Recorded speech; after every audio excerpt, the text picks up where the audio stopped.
रिया, मेरे पास आपके लिए एक सरप्राइज है। क्या सच में? एकदम सच। तो फिर लाएं रोनी, मुझे मेरा सरप्राइज दे दें। जरा रुको तो रिया, सरप्राइज एक ऐसे गेस्ट है जो हम दोनों की बहुत अच्छी दोस्त है। वाह रोनी, फिर तो जल्दी से बुलाएं उन गेस्ट को, क्योंकि मैं बहुत ज्यादा एक्साइटेड हो रही हूँ उनसे मिलने के लिए। रिया, आपको इतना एक्साइटेड देखकर मैं तो सोच रहा हूँ कि रहने ही देता हूँ, फिर कभी बुला लेंगे हमारी दोस्त को। ये क्या बात हुई रोनी? Very bad.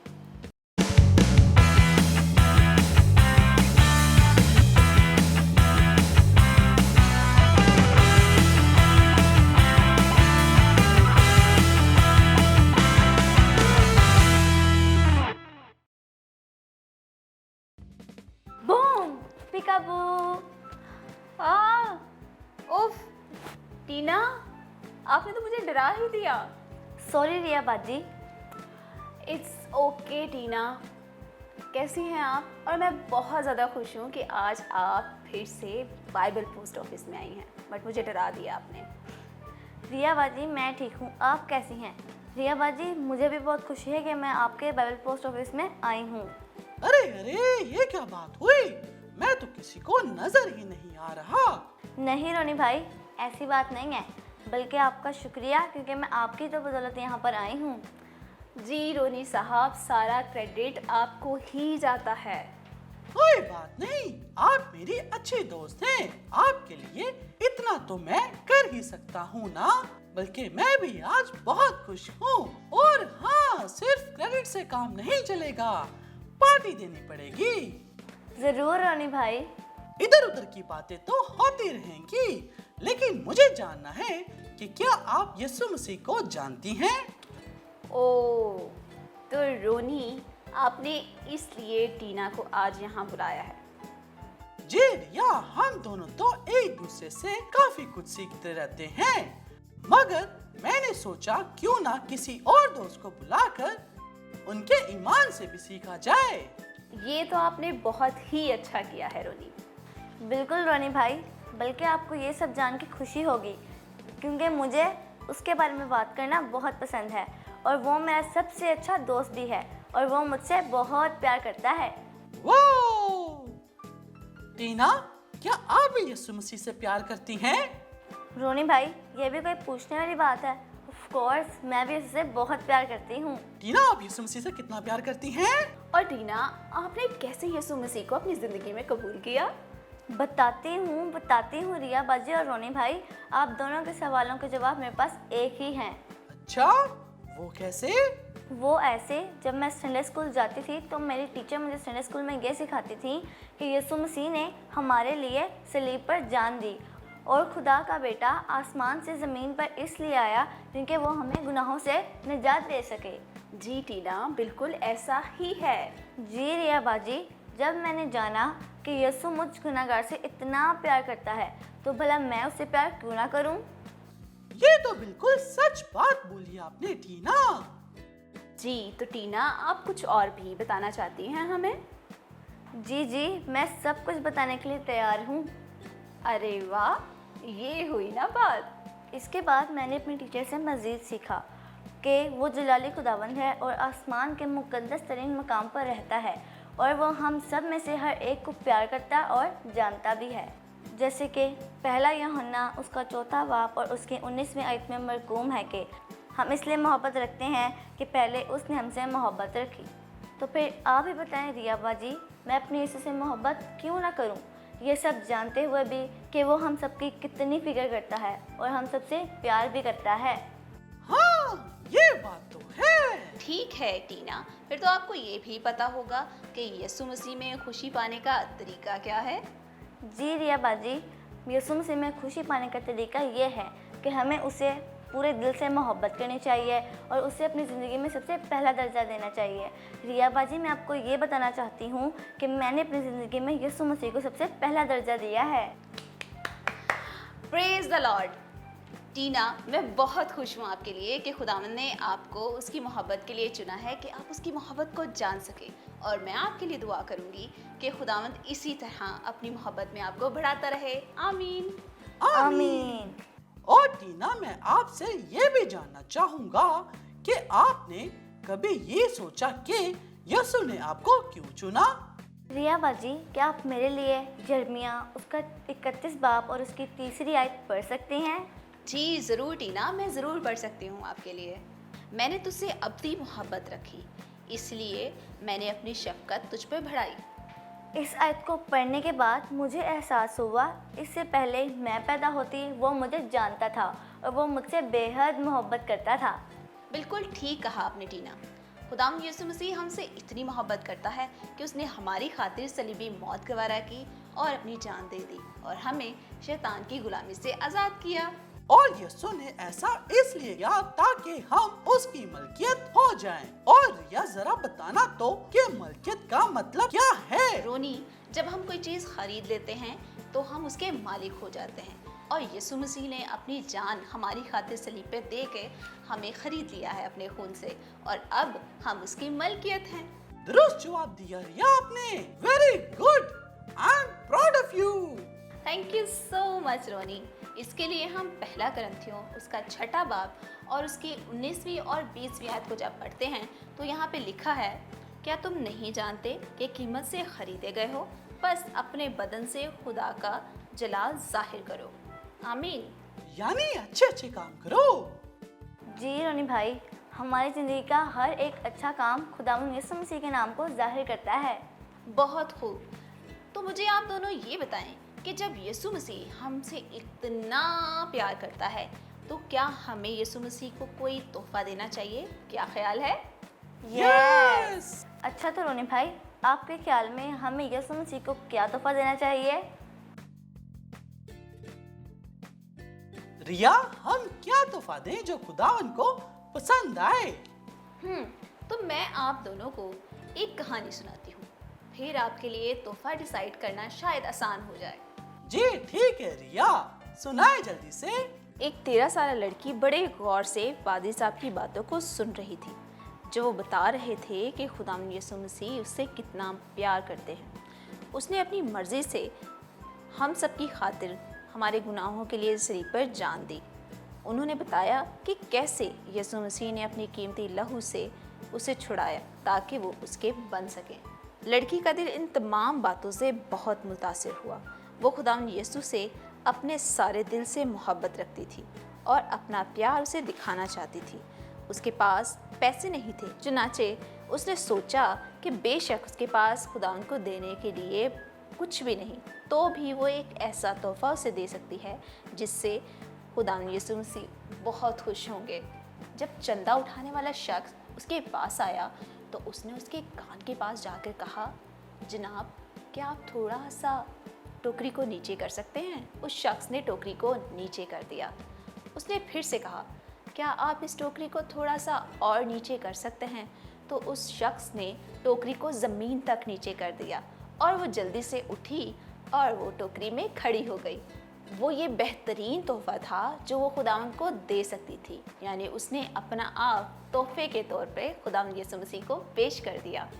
लेकिन रिया, अगर मैं हदिये की टोकरी में बैठूंगा तो आपको नहीं लगता कि टोकरी टूट जाएगी?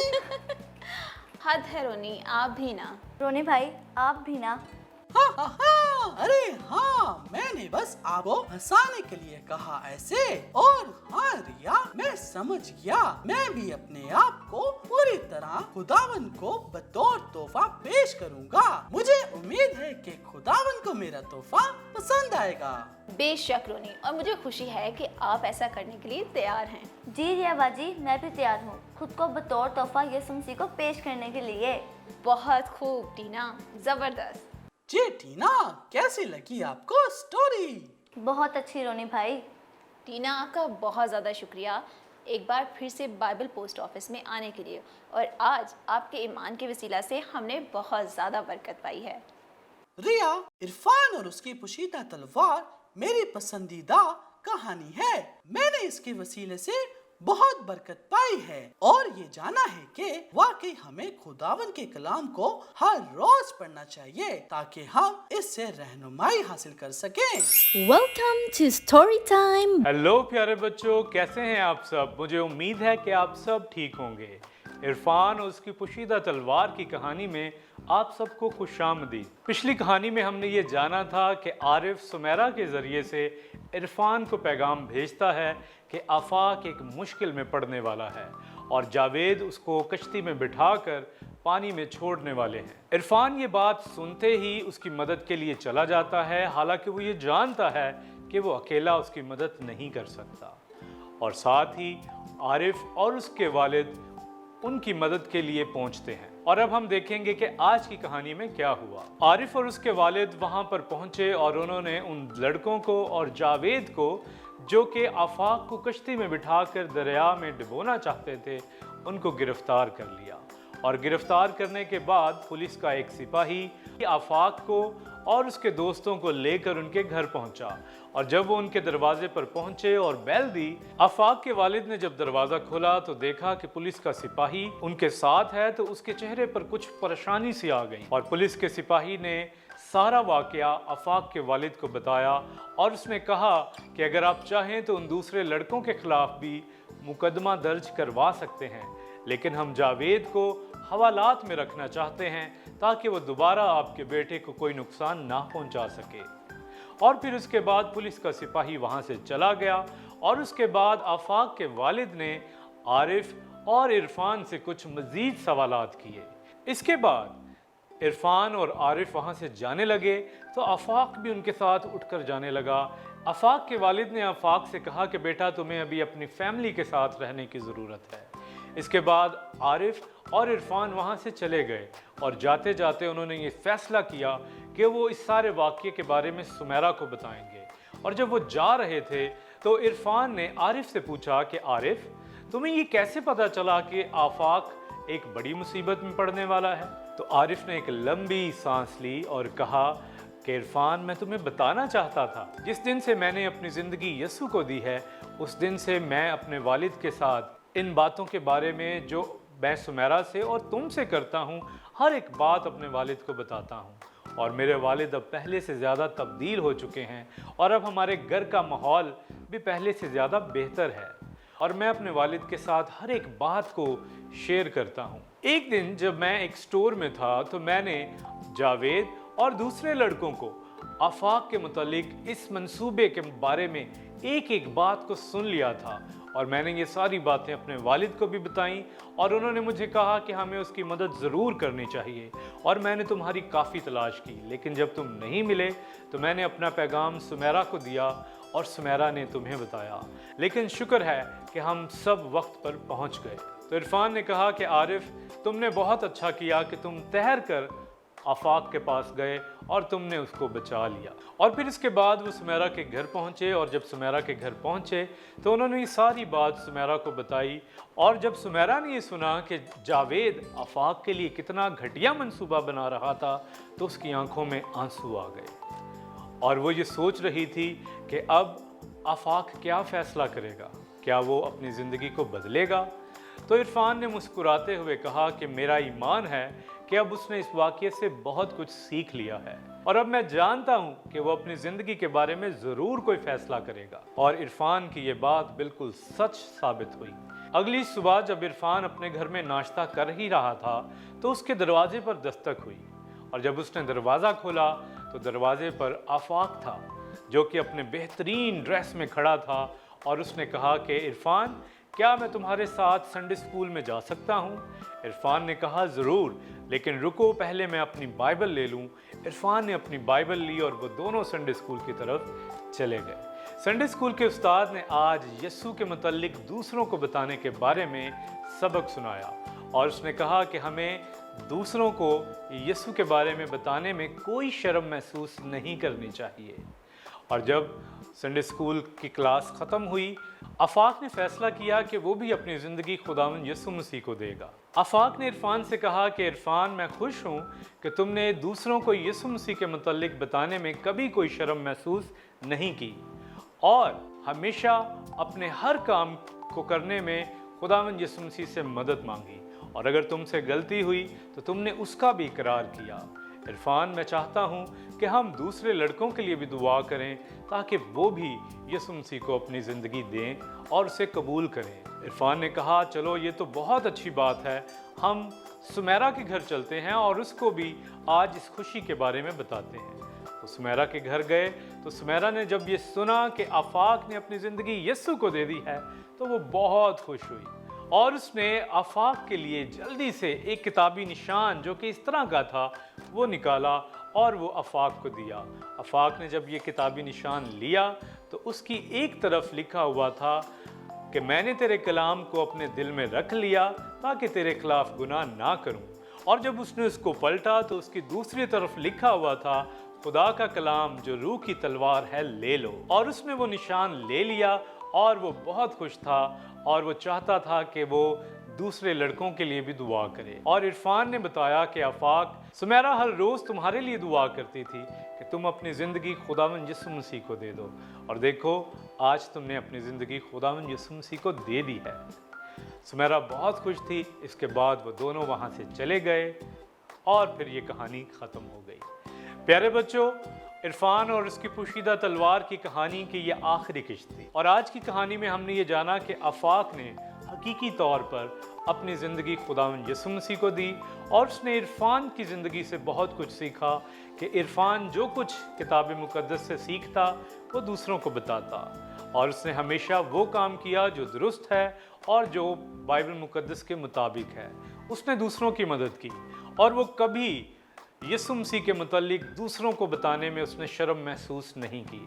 प्यारे दोस्तों, आज मुझे और आपको भी चाहिए कि हम भी दूसरों को खुदावंद यीशु मसीह के बारे में बताएं और यीशु के बारे में दूसरों को बताने में कभी शर्म महसूस ना करें। कहीं ऐसा ना हो कि जब यीशु मसीह हमें लेने के लिए आए तो वो भी हमसे शर्माए। प्यारे बच्चों, अपना ख्याल रखिएगा। मिलेंगे अगले एपिसोड में एक नई कहानी के साथ, एक नए सीजन में। तब तक के लिए खुदा हाफिज, बाय बाय। ओके रिया बाजी, अब मैं चलती हूँ। बाय बाय रिया बाजी, बाय बाय रोनी भाई। Bye bye. बाय टीना, फिर से आना। Bye bye. इसी तरह हमारे साथ उम्मीद किड्स टीवी पे बने रहिए और देखते रहिए बाइबल पोस्ट ऑफिस। अगले हफ्ते फिर मिलेंगे, तब तक के लिए बाय बाय बाय।